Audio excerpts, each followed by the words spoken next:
इस बार जो निर्णय हुआ वो तो सिर्फ हमारी अपनी पार्टी का ही निर्णय नहीं था, वो पूरे देश का निर्णय है, वो पूरे बिहार के 13.5 करोड़ आवाम का निर्णय है। जिस तरह से संस्थाओं का दुरुपयोग करके, जिस तरह से अभिव्यक्ति की आजादी को छीना जा रहा था, जब 2014 में हमारी हार हुई, मुख्यमंत्री जैसा पद आदरणीय नीतीश कुमार जी ने छोड़ दिया। किसी को आप कह दीजिएगा मुखिया हट जाओ, मानेगा नहीं, और बिहार के मुख्यमंत्री पद को छोड़ दिया। और जब पूरे बिहार की जनता की तरफ से संपर्क यात्रा के मैं उस यात्रा के एक जगहों पर एक दिन हमने भी शपथ लिया था कि जब तक नीतीश कुमार दोबारा मुख्यमंत्री नहीं हो जाएंगे तब तक मैं अपने घर नहीं जाऊंगा। और 9 महीना तक मैं आपको बता रहा हूँ, मैं अपने घर नहीं गया था। मजबूरियां तो रही होंगी ना, निश्चित रूप से। कुछ तो मजबूरियां रही होंगी, यूं ही कोई बेवफा नहीं होता। तो 15 में क्या मजबूरी रही? 15 में नहीं, हमने 13 में ही छोड़ दिया था। जिस मुद्दे पर छोड़ा था आप सबको मालूम है। नीतीश कुमार तैयार कर लेंगे, क्योंकि एक तरफ राहुल गांधी है, दूसरी तरफ ममता बनर्जी है, तीसरी तरफ अरविंद केजरीवाल है, तेलंगाना में केसीआर है, चंद्रबाबू नायडू है। मतलब ऐसे में नीतीश कुमार सामंजस्य कैसे बिठाएंगे? देखिए, रावण रथी विरथी रघुवीरा, देख विभीषण भयहु अधीरा, नाथ न रथ है न पद तराना, यही विधि जीतब रिपु बलवाना। राम राज्य में था कि उसको पता नहीं चले, और यहाँ तो लगता है हर दिन कट रहा है। भाइयों एवं बहनों, जहां का है पूरे जनता थर्रा जाती है। नमस्कार, बिहार तक देख रहे हैं आप, और आपके साथ मैं हूं आशीष रंजन। बिहार में सरकार बदली, और सरकार बदलने के बाद नीतीश कुमार आरजेडी के साथ आ गए। लेकिन साथ आने के पीछे की कहानी जो है वो बेहद दिलचस्प है। इसके पीछे प्रवक्ताओं को कितनी मेहनत करनी पड़ती है, किस तरह के सवालों का सामना करना पड़ता है। अक्सर टीवी बहसों में आप देखते होंगे, प्रवक्ता बोलते हैं, एंकर भी उससे सवाल करता है, और विपक्ष के नेता भी सवाल करते हैं। और जब बिहार में सरकार बदली तो बिहार तक पर लव सिंह लगातार हमारे साथ जुड़े हुए थे। आज स्टूडियो में हमारे खास मेहमान हैं, उनसे सवालों का सिलसिला होगा। और सिर्फ सवालों का ही सिलसिला नहीं, बिहार की राजनीति से लेकर उन तमाम मुद्दों पर आज सीधा सीधा स्टूडियो से ये जवाब देंगे। तो लव सिंह जी, सबसे पहले तो स्वागत है आपका बिहार तक। धन्यवाद। देखिए, हालात बदले, सियासत बदल गई। प्रवक्ताओं के लिए ये मुश्किल तो जरूर होता है कि आप बहस में जाते हैं, जैसे बिहार तक पर ही आप आते हैं, और अक्सर आपसे सवाल पूछा जाता है। भारतीय जनता पार्टी के भी लोग सवाल पूछते हैं आपसे। लव सिंह जी के लिए कितना मुश्किल होता है इन चुनौतियों से लड़ते हुए, और जिस अंदाज में आप जवाब देते हैं, सरकार बनने से पहले और सरकार बनने के बाद तक आपका रुख जो है वो बहुत तेवर रहा। और मुझे लगता है कि बैकडोर से आप लोगों ने जो काम किया वो बिहार में सफल रहा, और आज तेजस्वी के साथ सरकार में हैं आप, नीतीश कुमार मुख्यमंत्री हैं।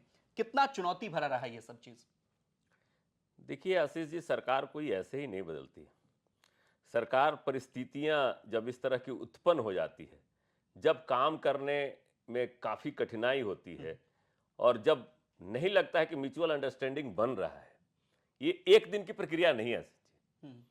हम अगर वहाँ महसूस कर रहे हैं हमारे साथ छल किया जाएगा, हमारे सीटें घटाई जाएगी, हमें किसी न किसी के एजेंडे के तहत नीचा दिखाने का काम किया जाएगा, तो इस परिस्थितियों में हमको बाध्य होकर यह निर्णय लेना पड़ता है।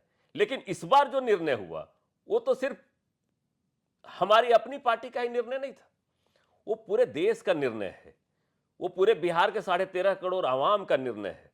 जिस तरह से संस्थाओं का दुरुपयोग करके, जिस तरह से अभिव्यक्ति की आजादी को छीना जा रहा था, लोगों को भाई भाई में बांटा जा रहा है, सांप्रदायिक सौहार्द को बिगाड़ा जा रहा था, तो बिहार लोकतंत्र की जननी है। हमने विश्व को लोकतंत्र दिया है, और ऐसी स्थिति में माननीय नीतीश कुमार जी जैसा व्यक्ति चुपचाप बैठ के और सब कुछ सहन कर ले, ये कतई संभव नहीं था। नहीं तो हम तो आराम से सरकार चला रहे थे। आपने देखा होगा कि हमारा गठबंधन बदलने से पहले राष्ट्रीय कार्यकारिणी बीजेपी की वहां हुई, उसमें उनके राष्ट्रीय अध्यक्ष ने कहा कि 24 का चुनाव भी हम नीतीश कुमार के नेतृत्व में लड़ेंगे, और 25 का चुनाव भी हम नीतीश कुमार के नेतृत्व में लड़ेंगे। और नीतीश कुमार बहुत अच्छा काम कर रहे हैं। और सेम बात, गृह मंत्री आए, उनसे बड़े वाले नेता जो वही बोलते हैं, मतलब जिन्होंने वही इस बात को रिपीट किया पटना में कि नहीं, आदरणीय नीतीश कुमार जी के नेतृत्व में हम चुनाव लड़ेंगे, बहुत अच्छा काम हो रहा है, 24 का चुनाव भी लड़ेंगे, 25 का चुनाव भी लड़ेंगे। तो आप इस बात को सोच सकते हैं कि हमें नेतृत्व में काम करने में कोई अच्छा, एक चीज देखिए, ये सवाल निश्चित रूप से महत्वपूर्ण हो जाता है। आप प्रवक्ता हैं और चूंकि लंबे नहीं, मैं समय नेता तक हूँ हाँ हाँ बीजेपी का, बिल्कुल, देखिए नेता कार्यकर्ता नेता हूँ। हैं, कार्यकर्ता हैं, और जब बात अपनी रखते हैं तो निश्चित रूप से आप उस मतलब जेडीयू को रिप्रेजेंट करते हैं। मेरा सवाल ये है लव सिंह जी, चूंकि देखिए मुश्किल तो होती होगी, 17 साल तक एक गठबंधन रहा आपके साथ भारतीय जनता पार्टी का, और लगातार आप उस नीतियों की तारीफ करते रहे, बातचीत करते रहे, हर जगह आप यहाँ बिहार तक पे भी बोलते रहे। मुश्किलों का सामना तो करना पड़ता होगा ना, प्रवक्ता के लिए चुनौती हो जाती है ये चीज। बिहार तक के दर्शक भी जानना देखिए चाहते हैं आपसे। देखिए आशीष जी, हमने उनके साथ 17 साल काम किया। तो शुरू के 7.5 सालों में, जब तक अटल बिहारी वाजपेयी जी की बीजेपी थी, हम्म, हम लोग फक्र के साथ कह सकते हैं कि हमने काम किया और बिहार के लिए बहुत काम किया। और उस समय हमारी बात सुनी जाती थी केंद्र में। नेता हमारे जो भी कहते थे, एनआईटी का मामला हो, आप देख सकते हैं उठा के, उस समय जो भी कहा जाता था केंद्र से, केंद्र हम लोगों को रिकॉग्नाइज करता था और हमारी इज्जत करता था। आज वो स्थिति नहीं थी। ये अटल बिहारी वाजपेयी की बीजेपी नहीं है। हमने जिस निश्चित तौर पर, अगर हम किसी पार्टी में हैं और किसी पार्टी के कार्यकर्ता हैं, तो हमारा फर्ज बनता है अपने पार्टी को डिफेंड करना। और हम लोग सारे प्रवक्ता भी हमारे कर रहे थे इस बात को, इसमें कहीं कोई दो मत नहीं है। और मानने स्वीकार करने में भी झिझक नहीं है। मैं बहुत स्पष्ट बोलता हूं, आपने देखा है, आपके साथ बहुत पुराना रिश्ता है हमारा, कि निश्चित तौर पर उस काम के लिए हमको जरा सा भी अफसोस नहीं है। हमने बिहार की बेहतरी के लिए जो उस समय की परिस्थितियां थी उसके अनुसार काम किया और उसके अनुसार उस काम का तारीफ भी किया। लेकिन एक चीज जरूर है कि नेतृत्व तो हमारा रहा है। और आप देख सकते हैं, आदरणीय नीतीश कुमार जी इकलौते ऐसे व्यक्ति हैं, मुखिया का पद तो कोई त्यागता नहीं है। जब 2014 में हमारी हार हुई, मुख्यमंत्री जैसा पद आदरणीय नीतीश कुमार जी ने छोड़ दिया। किसी को आप कह दीजिएगा मुखिया हट जाओ, मानेगा नहीं, और बिहार के मुख्यमंत्री पद को छोड़ दिया। और जब पूरे बिहार की जनता की तरफ से संपर्क यात्रा के, मैं इस यात्रा के एक एक जगहों पर था, एक एक दिन था, हमने भी शपथ लिया था कि जब तक नीतीश कुमार दोबारा मुख्यमंत्री नहीं हो जाएंगे तब तक मैं अपने घर नहीं जाऊंगा। और 9 महीना तक मैं आपको बता रहा हूं, मैं अपने घर नहीं गया था। और चूंकि बिहार के आम आवाम की इच्छा थी कि नहीं, नीतीश कुमार जी ने जो काम किया है, जो लॉ एंड ऑर्डर पर काम हुआ, जो शिक्षा पे काम हुआ, जो स्वास्थ्य पे काम हुआ, जो बिजली देने की बात हुई, नीतीश कुमार जी पहले व्यक्ति थे जिन्होंने पहला बार, जब आशित रंजन जी स्टार्ट करिएगा, सुन लीजिएगा डिबेट, उन्होंने गांधी मैदान से कहा था कि हम बिजली में सुधार नहीं करेंगे तो वोट मांगने नहीं जाएंगे। और उन्होंने सुधार करके दिखाया, तब वोट मांगने गए। और मुख्यमंत्री जी को मैं उस समय बहुत रात दिन उनके पीछे लगा रहता था। चुनाव जब घोषणा हो गया था, एक फाइल नहीं किया था। इतना स्वस्थ थे हम लोग कि बिहार की जनता हमको फिर से मैंडेट देगी। नहीं तो आनंद फानंद में लोग कि अब आचार संहिता लगने वाला है तो अपना काम निपटा लो।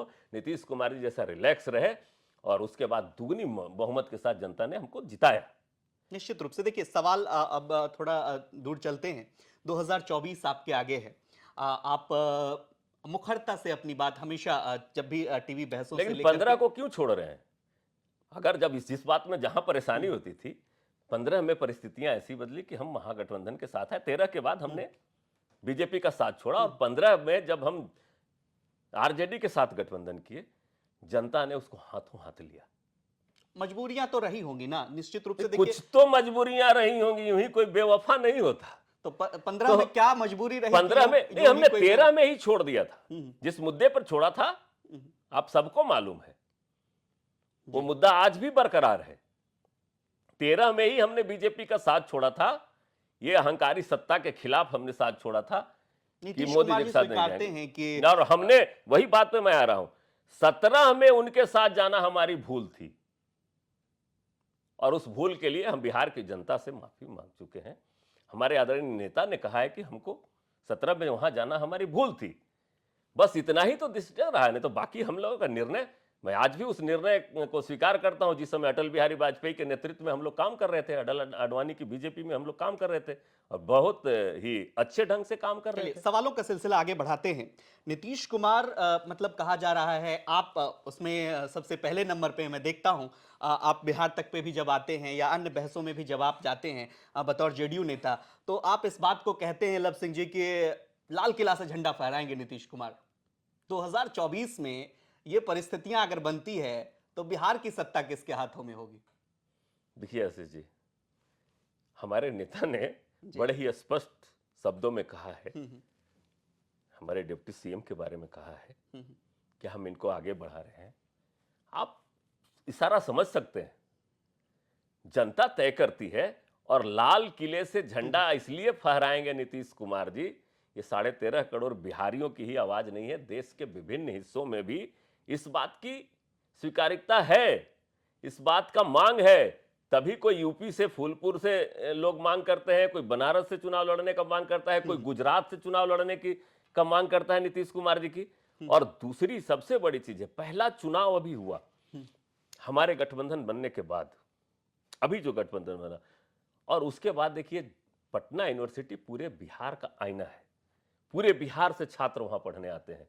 हमने 5 में 4 की 4 सीटें वहां नहीं, जीती। उस सवाल पे आएंगे, लेकिन 2024 पे सवाल है। और सवाल ये है कि एक तरफ 300 का अपार जनसमर्थन, 300 प्लस सीटें भारतीय जनता पार्टी के पास, और आप अभी 16 पे अटके हुए हैं।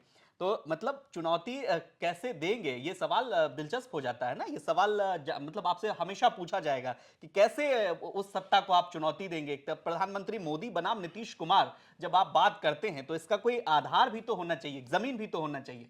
आपको लगता है कि 2024 तक वो जमीन नीतीश कुमार तैयार कर लेंगे? क्योंकि एक तरफ राहुल गांधी हैं, दूसरी तरफ ममता बनर्जी हैं, तीसरी तरफ अरविंद केजरीवाल हैं, तेलंगाना में केसीआर हैं, चंद्रबाबू नायडू हैं। मतलब ऐसे में नीतीश कुमार सामंजस्य कैसे बिठाएंगे?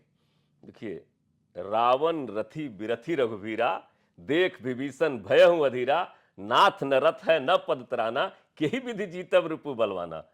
इस जो रिपु दुश्मन हमारा बलवान दिख रहा है ना, हमारे साथ सत्य का बल है, हमारे साथ न्याय का बल है, हमारे साथ 130 करोड़ जनता का आशीर्वाद है, जो दूध पर जीएसटी लगने से त्राही माम है, जो इस तरह त्राही माम है कि राम के नाम पर जो खेल करने वाले और राम को नहीं मानने वाले।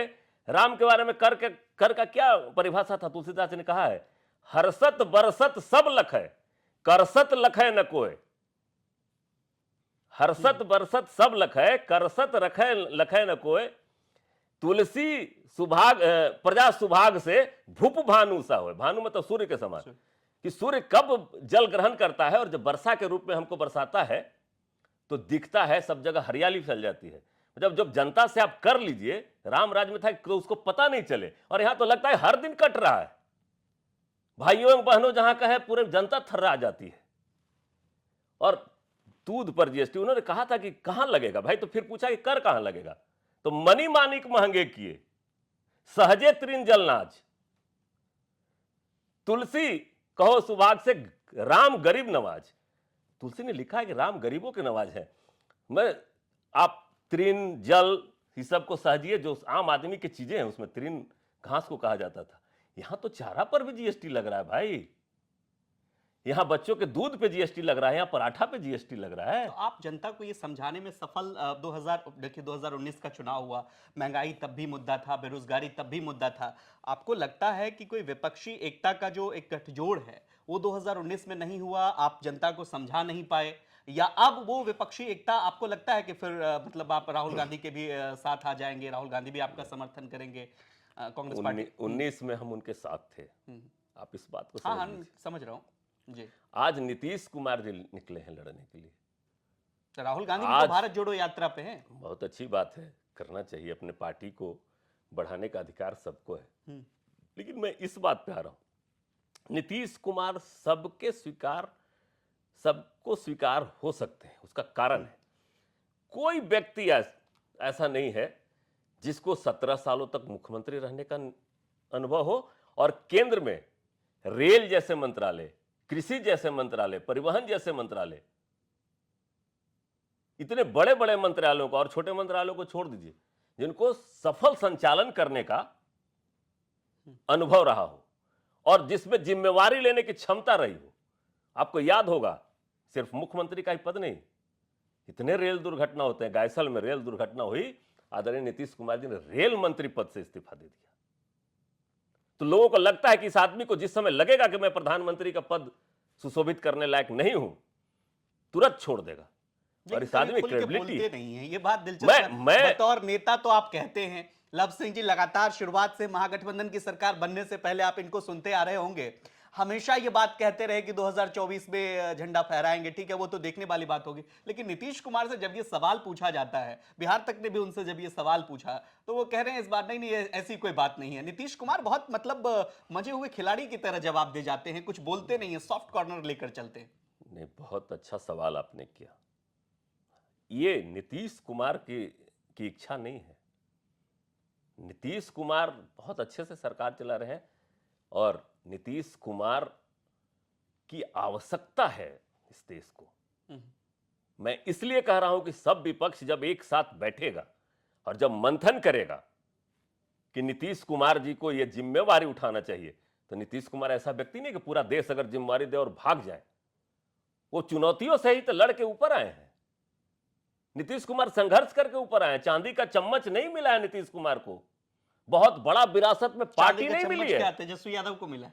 नहीं, मैं कह रहा हूं कि जैसे पार्टी, देखिए बातों को वहां ले जाने, मैं बोल रहा हूं नीतीश कुमार के संघर्ष यात्रा में बता रहा हूं, कोई बहुत बड़ी पार्टी भी नहीं मिली। नहीं, ये जेडीयू आरोप मैं पार्टी को इसलिए गठन कह रहा किया। हूं कि ये भारतीय जनता पार्टी अक्सर ये बात कहती है कि ऐसे लोग निकलते हैं जो चांदी के चम्मच से राजनीति करते हाँ हैं, हाँ, राहुल भारतीय गांधी जनता- पे भी और अब तेजस्वी अपना यादव। दिखता नहीं है ना।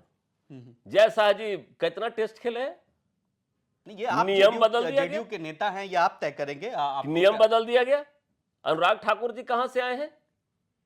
सैकड़ों उदाहरण है। पंकज सिंह यहीं जहां हम लोग बैठे हैं, उनके विधायक कौन है, क्या बैकग्राउंड है? अपना नहीं दिखता। अपना टेटन, देहात में वो कहावत है कि अपन टेटन केकरो ना लोके। मगही में कहावत है, आप तो मैथिली है, वो कहता है कि दाई के दाई केना रही छी, लात भूखा खाई छी भले रही छी। वही स्थिति है इन लोगों की। अपना नहीं दिखता है, ये दूसरे का दोष ढूंढने लेकिन ठीक चलते है, हैं। एक एक सवाल तो ये जरूर है कि नीतीश कुमार ने जिस रणनीति के साथ भारतीय जनता पार्टी को मतलब एक तरह से आप यूं कह लीजिए सियासत की पिच पर क्लीन बोल्ड किया है और सत्ता में बने हुए हैं, बड़ी बात है। लेकिन एक सवाल यहाँ पर लव सिंह जी बनता है, चूंकि आप जेडीयू के नेता हैं और अक्सर अपनी बात बहुत ही तल्ख अंदाज में कहते हैं और मुखरता से कहते हैं। आरजेडी के खुले अधिवेशन को मैं कवर कर रहा था, उसमें एक प्रस्ताव पास होता है। अचानक से भोला यादव आते हैं और कहते हैं कि जो सिंबल का फैसला होगा, पार्टी के विलय का फैसला होगा, ये आधिकारिक इसके लिए अधिकृत किए जाते हैं तेजस्वी यादव और लालू प्रसाद यादव।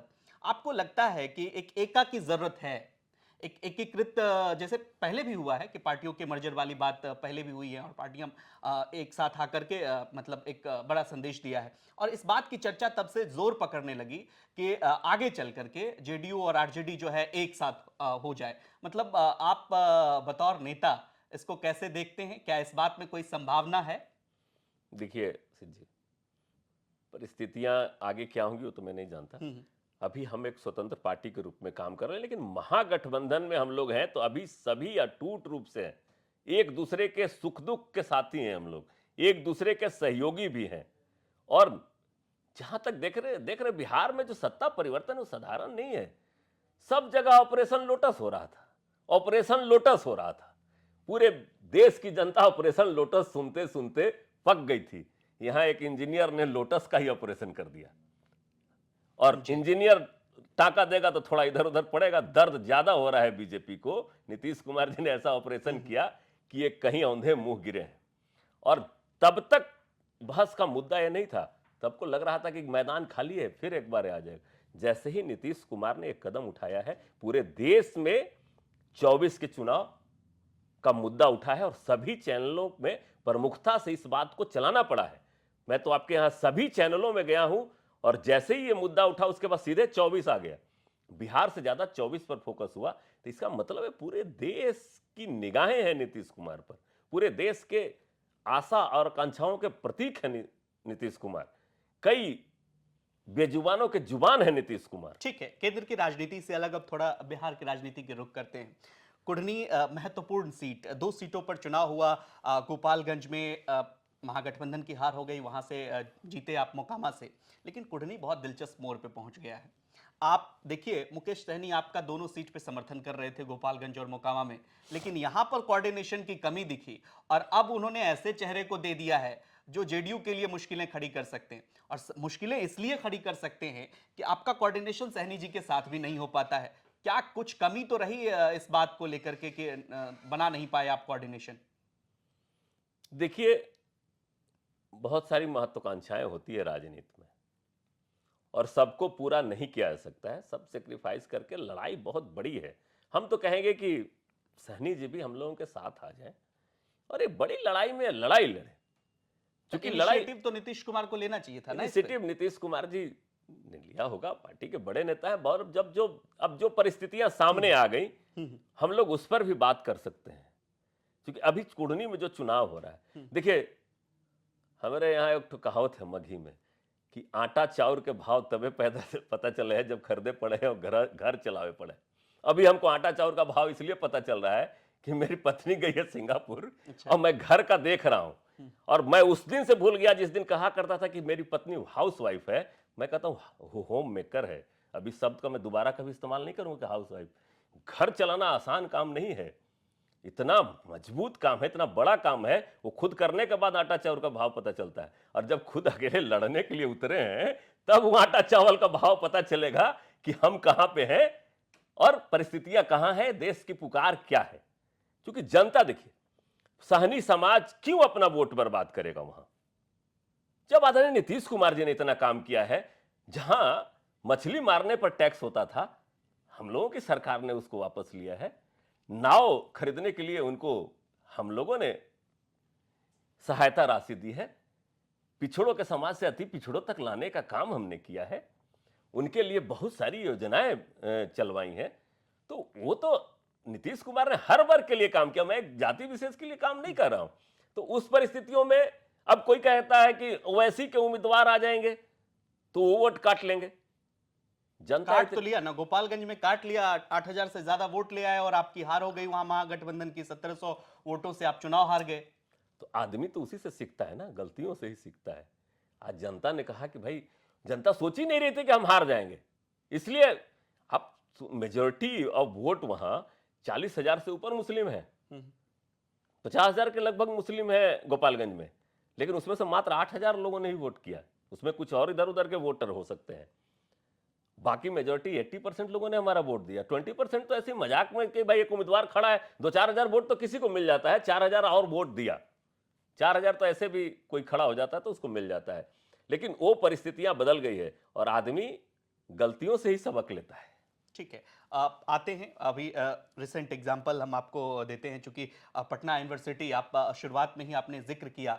पटना यूनिवर्सिटी में चुनाव होता है और आप 4 सीटों पर जीत जाते हैं। 4 सीटों पर आपकी एक मतलब लाजवाब परफॉर्मेंस जिसको कह सकते हैं। 5 सीटों में 4 सीट आपका हो जाता है, लेकिन वहां भी आरजेडी से आप अलग हो जाते हैं। आरजेडी के छात्र विंग से चुनाव नहीं हो पाता। इसको कैसे देखते हैं? क्योंकि ये सवाल मेरा नहीं, और बिहार तक पे जब हम लगातार इस मुद्दे पर कार्यक्रम कर रहे थे, हम लाइव कर रहे थे, तो भी लोगों के सवाल आ रहे थे कि आरजेडी और जेडीयू का कोऑर्डिनेशन नहीं होता है वहां पर। अन्य जगहों पर तो आप सरकार में साथ हैं, बॉन्डिंग भी अच्छी दिख रही है, लेकिन छात्र संघ चुनाव, चूंकि देखिए प्रयोगशाला रही है पटना यूनिवर्सिटी और वहाँ राजनीति की नर्सरी उसको कहा जाता है, और 8-8 मुख्यमंत्री वहां से निकले हैं। एक मैसेज तो जाता है ना कि आरजेडी जेडीयू वहां साथ नहीं है।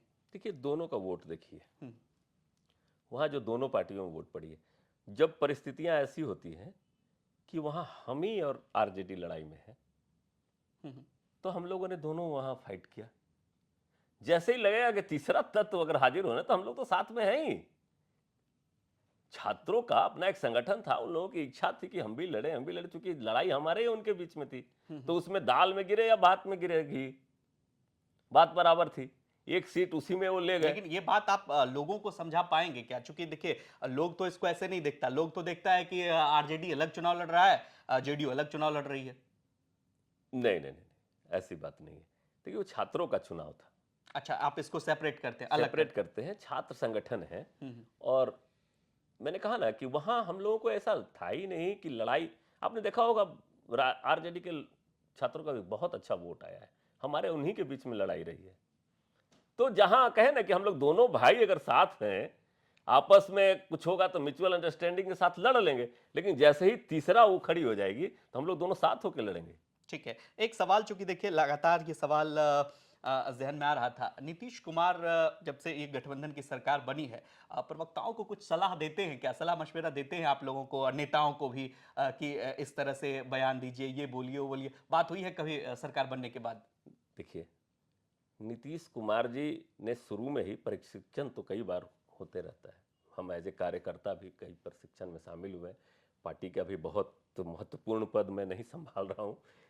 साथ में नीतीश कुमार के साथ मैं 95 से हूँ अच्छा। और उस पार्टी को मैंने सींचा है।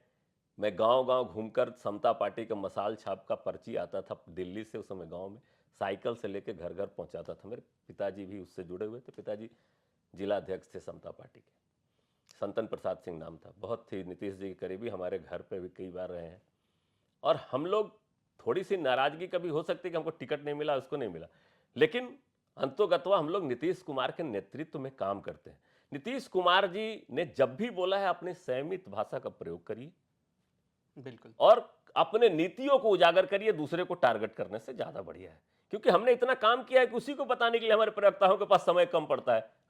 लव सिंह जी, एक सवाल सोशल मीडिया से है। चूंकि देखिए नीतीश कुमार वर्तमान समय में अब कहा जा रहा है कि उन्होंने भी अपनी राजनीति को बदली है। नीतीश कुमार ने आनंद मोहन की बेटी की सगाई होती है, नीतीश कुमार पहुंचते हैं और तस्वीरें वो काफी वायरल होती है। आपको क्या लगता है कि ऐसे मतलब लोगों के साथ नीतीश कुमार की तस्वीरें आना और जिससे वो बचते रहे अक्सर, अब जब आरजेडी के साथ हैं तो उनको कोई इस चीज से परहेज नहीं है। अनंत सिंह की पत्नी के साथ भी उनकी तस्वीरें आती है, आनंद मोहन जी के साथ भी उनकी तस्वीरें आती है। इसको कैसे देखते हैं? क्योंकि सोशल मीडिया से जुड़ा हुआ सवाल है और लोग कह रहे हैं कि वर्तमान समय को देखते हुए, राजनीतिक परिदृश्य को देखते हुए नीतीश कुमार अब बदल रहे हैं खुद को। नहीं आशीष जी, नीतीश कुमार वो व्यक्ति का नाम है जिसने अपने सिद्धांतों के साथ कभी कोई समझौता नहीं किया। और जहां तक आनंद मोहन जी के बेटी की, तो बेटी तो किसी की बेटी है, बिहार की बेटी है, वो किसी की भी बेटी की सगाई में जा सकते हैं और शादी में जा सकते हैं। और आपको मैं बता दूं, आनंद मोहन जी समता पार्टी काल से हमारे साथ थे। और आपको पता नहीं होगा, क्योंकि हम तो 95 से, इसलिए मैं जानता हूं, मैं उनके साथ काम भी किया हूं कि 95 युवा समता पार्टी के राष्ट्रीय अध्यक्ष थे उस समय आनंद मोहन जी। तो उनके साथ नहीं काम करा। मेरे विधानसभा से जब उपचुनाव हुआ, और उस समय 3 जगह उपचुनाव हुआ था, और पहली बार जब हमारी पार्टी अब कर रही थी, जबकि 7 सीटों से लड़ी थी, और 3 जगह उपचुनाव हुआ, तीनों जगह हमने उपचुनाव जीता। उसमें नबीनगर भी एक जगह था जहां से लवली आनंद चुनाव लड़ी थी। आनंद मोहन जी लवली आनंद जी के प्रचार में थे, आदरणीय नीतीश कुमार जी साथ में थे। उसके बाद आदरणीय लवली आनंद जी बाढ़ से जब चुनाव लड़ रही थी, उस समय आनंद मोहन जी जेल में थे, लेकिन हमारे साथ यात्रा में भी लवली जी रही, हमारे यहाँ से विधायक जीती थी। तो ऐसे परिस्थिति में जो हमारे यहाँ से 3-3 बार सांसद रहा हो, नहीं, ये सवाल चूंकि सोशल मीडिया नहीं, मैं मीडिया से इसीलिए तो था, कह रहा इसीलिए हूं, मैं ये ये पारिवारिक बात होती है ना। बेटियों को आशीर्वाद देने जाना, नीतीश कुमार जी बेटियों के लिए इतना कुछ किए हैं बिहार में, ये तो बड़ी उनके बड़प्पन को दर्शाता है। वो आनंद मोहन जी को हटा थोड़े दिया जाएगा वहां फ्रेम से। लवली आनंद जी भी हमारे यहाँ के सांसद रही हैं, किशोरी सिन्हा को उस जमाने में हराया वैशाली से। जी। एक आखिरी राजनीतिक सवाल है, क्योंकि देखिए बिहार में टिप्पणी बहुत मायने रखती है। लव सिंह जी, आप भी कई बार ऐसा बयान देते हैं, एकदम से वायरल हो जाता है। जीतन राम मांझी जी ने एक बयान दिया और कहा कि नीतीश कुमार अगर बिहार के हित में कोई फैसला लेते हैं तो कोई दिक्कत नहीं है, नीतीश कुमार अगर फिर से कहीं जाते हैं तो हम उसका स्वागत करेंगे। तो हम के इस बयान को, मतलब जीतन राम मांझी के इस बयान को तेजस्वी यादव ने कहा कि नहीं ठीक है, ये इनका व्यक्तिगत ओपिनियन हो सकता है। आपको लगता है कि मांझी ऐसे बयान से असहज कर जाते हैं महागठबंधन को? देखिए, किसी के भी व्यक्तिगत बयान पर हम लोग रोक नहीं लगा सकते हैं, लेकिन मैं आपको दावे के साथ कह सकता हूं कि ये गठबंधन बना है बहुत दूर तक जाने के लिए।